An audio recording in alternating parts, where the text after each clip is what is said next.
আপনাদের কি মনে হয়, রাষ্ট্রপতির এই পদত্যাগ কি কেবলই এক স্বাভাবিক প্রশাসনিক বদল, নাকি এর পেছনে লুকিয়ে আছে আরো বড় কোনো রাজনৈতিক চাল? যতদূর জানা যাচ্ছে যে পদত্যাগ পত্রে তিনি লিখেছেন স্বাস্থ্যের কারণে তার এই পদত্যাগ। যদিও খবর নানা রকম ভাসছে, এই যে খবরগুলো ভাসছে তার মধ্যে সবথেকে বড় যে খবরটি সেটা হচ্ছে বিএনপি সরকারের প্রবল চাপেই তিনি পদত্যাগ করতে বাধ্য হয়েছেন। কেন বিএনপি সরকার তার উপরে ক্ষুব্ধ? এর একটা সম্ভাব্য কারণ আছে, সেটা হচ্ছে শেখ হাসিনা ভারতে নির্বাসিত বাংলাদেশের প্রধানমন্ত্রী শেখ হাসিনার সঙ্গে তার হঠাৎ নাকি যোগাযোগ হয়েছে। এই বিষয়ে এই খবরটা বাইরে আসার ফলে তার উপরে চাপ সৃষ্টি হয়েছে এবং সেই চাপের জন্যেই নাকি তিনি পদত্যাগ করেছেন। কি ঘটনা? এর বাইরে আরো কোনো ঘটনা থাকতে পারে, কোনো কারণ থাকতে পারে। বিএনপির মনে হতে পারে তাদের নিজেদের পছন্দের কোনো ব্যক্তিকে তারা রাষ্ট্রপতি করতে চান, সেটা খুব স্বাভাবিক, গণতন্ত্রে সেটা হয়ও। কিন্তু আসল কারণটা কি? যদি বিএনপির চাপের ফলে রাষ্ট্রপতি শাহাবুদ্দিন চুপ্পুকে পদত্যাগ করতে বাধ্য হতে হয়, তাহলে কেন সেই চাপ, আমরা আলোচনার মধ্যে আসব। প্রিয় দর্শক, রাজনীতিতে শেষ কথা বলে কিছু নেই, কথাটা বহুবার শোনা, কিন্তু যখন কোনো রাষ্ট্রের সর্বোচ্চ সাংবিধানিক পদ থেকে হঠাৎ করে কেউ বিদায় নেন, তখন সেই শেষ কথার পেছনে শুরু হয় হাজারটা নতুন প্রশ্ন। বাংলাদেশের রাজনীতিতে আবারও এটা এক বিশাল ভূকম্পন। রাষ্ট্রপতি মোহাম্মদ শাহাবুদ্দিন চুপ্পু পদত্যাগ, সরকারিভাবে বলা হচ্ছে স্বাস্থ্যগত কারণ, কিন্তু আসল ঘটনা কি আসলে এতটা সরল, নাকি এর পেছনে লুকিয়ে আছে এক অন্যরকম রাজনৈতিক থ্রিলার? কথাটা এজন্যই বলছি যে শেখ তারেক রহমানের সরকার প্রতিষ্ঠার পর রাষ্ট্রপতি শাহাবুদ্দিন চুপ্পু এবং এই সরকারের মধ্যে খুব ভালো একটা সম্পর্ক দেখা গিয়েছিল। যে রাষ্ট্রপতি মোহাম্মদ ইউনূসের আমলে তার বঙ্গভবন থেকে তিনি বেরোননি, সেই রাষ্ট্রপতি বেরিয়েছেন, প্রধানমন্ত্রীর সঙ্গে তিনি ঈদের নামাজ পড়েছেন, বিভিন্ন সরকারি প্রোগ্রামে অংশ নিয়েছেন। এমনকি যিনি মোহাম্মদ ইউনূসের আমলে যাকে রাষ্ট্রপতি ভবন থেকে বের হতে দেখা যেত না, তিনি বিদেশ সফরেও গেছেন স্বাস্থ্যের জন্যে। সেই ভালো একটা সম্পর্ক ছিল। এমন কথাও শোনা যাচ্ছিল যে বিএনপি শাহাবুদ্দিন চুপ্পুকে তার যে রাষ্ট্রপতির পদের যে বাকি সময়টা তাকে রেখে দেবে। তাহলে হঠাৎ এমন কি হলো যার জন্যে এত ঝটিতি রাষ্ট্রপতিকে পদত্যাগে করতে হলো? আজকের ভিডিওতে আমরা এই রাজনীতির গভীরের খবরগুলো একে একে খুলে দেখব। চোখ রাখুন শেষ পর্যন্ত, কারণ সামনে যা দেখা যাচ্ছে তার আড়ালে অনেক কিছু ঘটছে যেটা সহজে দেখতে পাচ্ছেন না। আমরা আলোচনা করব সেই বিষয়টি নিয়ে। ঘটনাটা ঘটলো একেবারে আচমকা, যদিও গত কদিন ধরে গুঞ্জন চলছিল। অবশেষে সব জল্পনা সত্যি করে রাষ্ট্রপতি চুপ্পু সরে দাঁড়ালেন। কিন্তু সমস্যা হলো, যখনই কোনো রাষ্ট্রে এমন নাটকীয় পরিবর্তন হয় তখনই বাতাসে গুঞ্জন ভাসে, আর এবার সেই গুঞ্জনের পারদ চড়েছে বহু গুণ। কারণ রাজনৈতিক মহলের অন্দরের খবর বলছে তারেক রহমানের নেতৃত্বাধীন বর্তমান বিএনপি সরকারের তরফ থেকে তৈরি হওয়া প্রচণ্ড রাজনৈতিক ও প্রশাসনিক চাপের মুখেই মূলত এই পদত্যাগপত্র জমা দিতে বাধ্য হয়েছেন রাষ্ট্রপতি। কিন্তু প্রশ্ন হলো, কেন হঠাৎ এতটা মারমুখী হয়ে উঠল সরকার? এমন কি ঘটলো যে দেশের একজন সাংবিধানিক প্রধানকে এভাবে মাঝপথে বিদায় নিতে হলো? আমরা আর এখানেই আসল টুইস্ট। গল্পের মারপ্যাঁচ শুরু হয় ঠিক যেখান থেকে সেখান থেকেই। জানা যাচ্ছে রাষ্ট্রপতি সাহেব কয়েকদিন আগে চিকিৎসার জন্য বিদেশ সফরে গিয়েছিলেন, আর সেই বিদেশ সফরে গিয়ে তিনি এক মারাত্মক অপরাধ করে ফেলেছিলেন। কি সেই অপরাধ? গোপন সূত্রে খবর, রাষ্ট্রপতি মহোদয় নাকি বিদেশে বসেই টেলিফোনে কথা বলেছেন সাবেক প্রধানমন্ত্রী, যিনি বর্তমানে দেশবাসীর চোখের আড়ালে নির্বাসনে রয়েছেন ভারতে, সেই শেখ হাসিনার বর্তমান সরকারের সঙ্গে তার কথা হয়েছে। ব্যাস, এই একটা ফোনালাপি যেন বর্তমান সরকারের, তারেক রহমান সরকারের গায়ে আগুন ধরিয়ে দিয়েছে। বর্তমান প্রশাসনের সোজা হিসেব, শেখ হাসিনা তো আনুষ্ঠানিকভাবে নিজের পদত্যাগ বা ক্ষমতা থেকে চলে যাওয়া নিয়ে বহু প্রশ্ন তুলেছেন, এবং তার দল ও তিনি, শেখ হাসিনা, বিষয়টিকে এখনো বৈধ বলে দাবি করেন এবং বলেন যে বাংলাদেশের বৈধ প্রধানমন্ত্রী এখনো তিনি। এমত অবস্থায় দেশের রাষ্ট্রপতি যদি সেই সাবেক নেত্রীর সঙ্গে গোপন আলাপে লিপ্ত হন, তবে তো কেল্লা ফতে, সরকার মারাত্মক আশঙ্কায় পড়ে গেল। দেখুন, আশঙ্কা যে সবসময় বাস্তবে থাকে তা নয়। আশঙ্কার জন্ম মনের মধ্যে, এবং সরকারের মধ্যে মনে যদি সেই প্রশ্নটা এসে যায়, সেই আশঙ্কা যদি এসে যায়, তাহলে সেটা অবাস্তব, মানে আশঙ্কা হতে পারে না এমন কথা হয় না। এখন আমাদের বড় প্রশ্ন হলো, এই আশঙ্কার কি আসলে কোনো ভিত্তি ছিল বা আছে, নাকি সরকার নিছক আতঙ্কে ভুগে এই সিদ্ধান্তটা নিল যে রাষ্ট্রপতিকে চলে যেতে হবে? আইনি বিশ্লেষকরা বলছেন আশঙ্কা অমূলক নয়, অমূলক ছিল না, তার ভিত্তি ছিল। বাংলাদেশের সংবিধান অনুযায়ী রাষ্ট্রপতি প্রজাতন্ত্রের এমন এক অনন্য স্তম্ভ, যার সই ছাড়া বা যার ইশারায় বহু বড় সাংবিধানিক সিদ্ধান্ত তৈরি হতে পারে বা আবার শূন্যতাও তৈরি হতে পারে।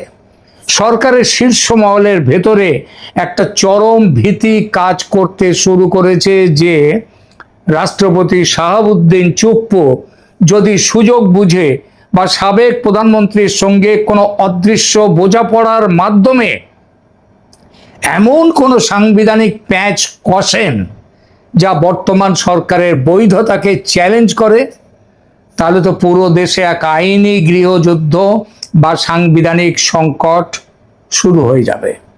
বিশেষত একটি আন্তর্জাতিক সমাজ, শুধু ভারত নয়, ভারতের সঙ্গে পশ্চিমা বিশ্ব এবং আমেরিকারও যোগাযোগ একটা চলছে যে তারেক রহমান সরকারের চীন প্রীতির কারণে তাকে ক্ষমতা থেকে সরিয়ে আবার শেখ হাসিনাকে ক্ষমতায় নিয়ে আসা।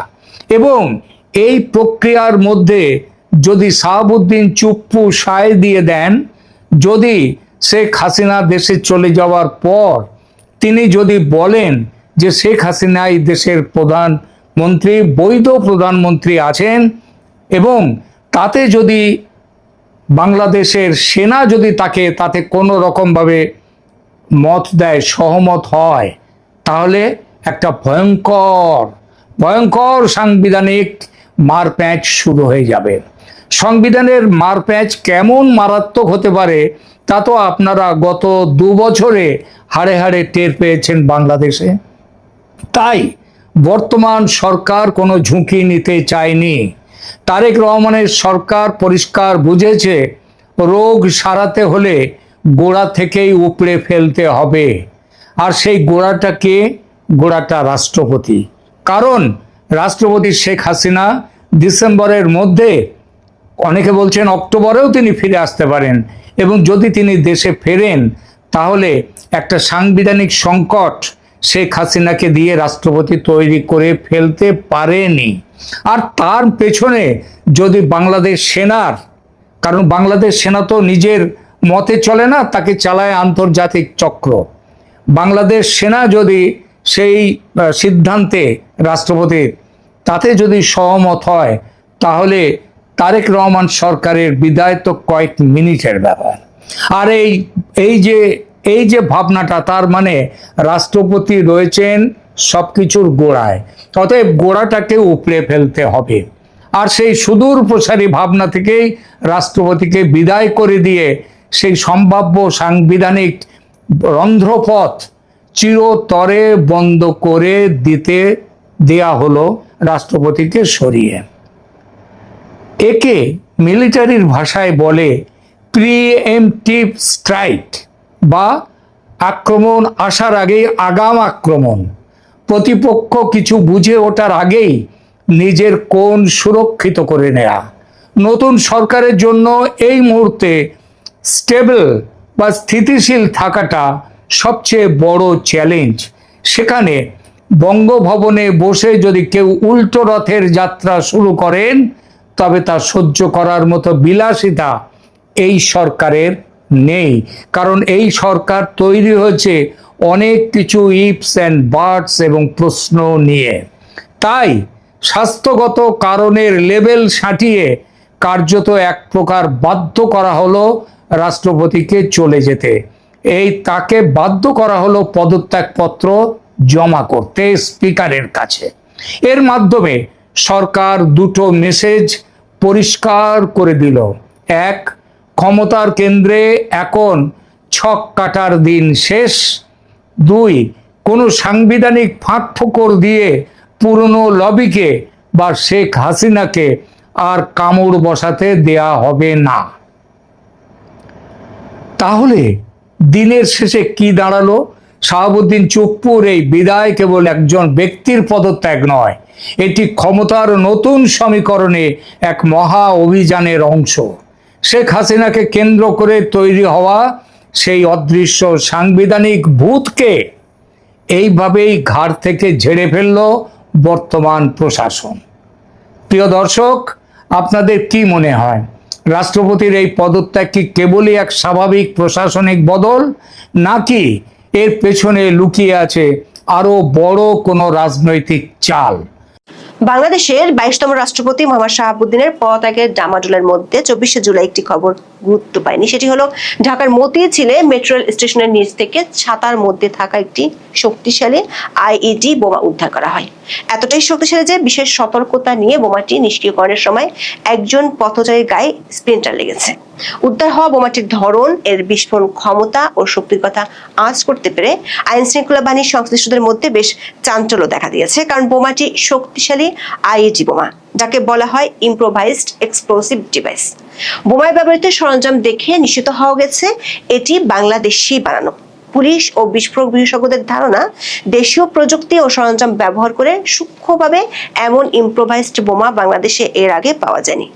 পুলিশের ঊর্ধ্বতন কর্মকর্তারাও বলছেন, শক্তিশালী এই বোমাটি রাখা হয়েছিল সনাতন ধর্মাবলম্বীদের উল্টো রথযাত্রার পথে, যে কারণে ভয়াবহ একটি সন্ত্রাসী হামলা থেকে ভাগ্যের জোরে বাঁচা গেছে। তবে আইন শৃঙ্খলা বাহিনীর কাছে এখন বড় প্রশ্ন হলো, এমন নিখুঁতভাবে ইম্প্রোভাইজড বোমা বাংলাদেশে কারা বানালো, তাদের উদ্দেশ্য কি? আইন শৃঙ্খলা বাহিনীর সূত্রগুলো বলছে, ভারতের বিচ্ছিন্নতাবাদী গ্রুপ মাওবাদীরা, পাকিস্তানের টিটিপি, আইএস, মিয়ানমারের বিদ্রোহী গোষ্ঠীগুলো এবং নাইজেরিয়ার কিছু সন্ত্রাসী গ্রুপ এই ধরনের আইইডি বোমা পুলিশ ও সেনাবাহিনীর সদস্যদের উপর হামলা চালানোর ক্ষেত্রে ব্যবহার করে। বিস্ফোরক বিশেষজ্ঞরা বলছেন, বোমাটিতে যে ধরনের সরঞ্জাম ব্যবহৃত হয়েছে, একই ধরনের বিস্ফোরক ও সরঞ্জাম সবশেষ ঢাকার দুটি মাদ্রাসা এবং মিয়ানমার ও সিলেট সীমান্ত থেকে গত কয়েক মাসে উদ্ধার হয়েছে। ঠিক কোন উদ্দেশ্যে আইইডি বোমাটি মেট্রো স্টেশনের নিচে রাখা হয়েছিল এবং কারা রেখেছিল, আর তাদের পরের পরিকল্পনা কি, এসবই এখন তদন্ত সংস্থাগুলোর বড় মাথা ব্যথার বিষয়। 24শে জুলাই যখন বাংলাদেশি সংবাদ মাধ্যম আর নেট দুনিয়া দেশটির রাষ্ট্রপতির পদত্যাগ নিয়ে সরগরম, সেদিন সন্ধ্যায় রাজধানীর মতিঝিলে মেট্রো স্টেশনের কাছে একটি ছাতার ভেতর থেকে ইম্প্রোভাইজড এক্সপ্লোসিভ ডিভাইস বা আইইডি বোমা পাওয়া গেছে। প্রথমে বাংলাদেশের কয়েকটি সংবাদ মাধ্যমের খবরে বলা হয়েছিল এটি ছিল ককটেল। BDNews24.com এর 24শে জুলাইয়ের খবরে ডিএমপির মতিঝিল জোনের সহকারী কমিশনার হোসেন মোহাম্মদ ফারাবির বরাত দিয়ে বলা হয়েছিল, মতিঝিল মেট্রো রেল স্টেশনের নিচে একটি পরিত্যক্ত ছাতার মধ্যে ককটেল পাওয়া যায়। পরে অবশ্য ডিএমপির পক্ষ থেকে বলা হয় এটি সাধারণ কোনো হাত বোমা বা ককটেল নয়, বরং এটি ইম্প্রোভাইজড এক্সপ্লোসিভ ডিভাইস বা আইইডি বোমা। চ্যানেল 24 সম্প্রচারিত একটি ভিডিওতে দেখা যায় মেট্রো রেল স্টেশনের দায়িত্বে থাকা একজন আনসার সদস্যকে এক ব্যক্তি জানায় ছাতার মধ্যে লাইট জ্বলছে। ওই আনসার ছাতাটি হাতে নিলে তার কাছে মনে হয় ছাতাটির ওজন স্বাভাবিকের চেয়ে বেশি। তখন তিনি পাশের দায়িত্বরত পুলিশ সদস্যদের বিষয়টি জানান। পরে ঢাকা মেট্রোপলিটন পুলিশের বোম ডিসপোজাল ইউনিট ঘটনাস্থলে গিয়ে বোমাটির বিস্ফোরণ ঘটায়।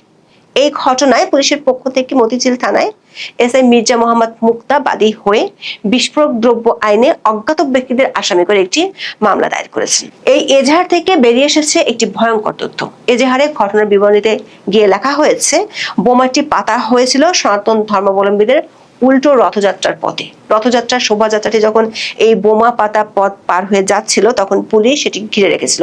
আর শোভাযাত্রায় অংশ নেওয়া মানুষদের উদ্দেশ্যে পুলিশ তখন বলেছিল ওইখানে শর্ট সার্কিট হয়েছে। মামলার এজাহারে বলা হয়েছে, মামলার বাদী উল্টো রথযাত্রা নিরাপত্তায় হোন্ডা মোবাইল কল সাইনে ডিউটিতে নিয়োজিত ছিলেন। উল্টো রথযাত্রার শোভাযাত্রাটির রুট ছিল ঢাকেশ্বরী মন্দির থেকে শুরু হয়ে মতিঝিল শাপলা চত্বর হয়ে স্বামীবাগ আশ্রম পর্যন্ত। সন্ধ্যার দিকে ট্রাফিক বিভাগ থেকে টিএমপির কন্ট্রোল রুমে সেখানে একটি বোমা সদৃশ বস্তু পাওয়ার কথা জানানো হয়। একটি ছাতার মধ্যে রাখা ওই বোমায় মিটমিট করে আলো জ্বলার কথা বলা হয়। এরপর খবর পেয়ে ঊর্ধ্বতনদের নির্দেশে এসআই মুক্তা ও তার সহকর্মীরা 6:20 মতিঝিল মেট্রো স্টেশনের জেনারেটর রুমের পাশে উপস্থিত ছাতা বোমা পাওয়ার জায়গাটি ঘিরে রাখেন। সেখানে রথযাত্রার মিছিল উপস্থিত হলে পুলিশ সদস্যরা তাদেরকে শর্ট সার্কিট হয়েছে বলে জায়গাটি পাশ কাটিয়ে যাওয়ার অনুরোধ করেন। এরপর মিছিলটি শাপলা চত্বর হয়ে স্বামীবাগ আশ্রমের দিকে চলে যায়। শোভাযাত্রা চলে যাওয়ার পর ডিএমপির বোমা নিষ্ক্রিয়করণ দলের সদস্যরা এসে সেটি নিয়ন্ত্রিত বিস্ফোরণের মাধ্যমে নিষ্ক্রিয় করে বলে মামলায় বলা হয়েছে।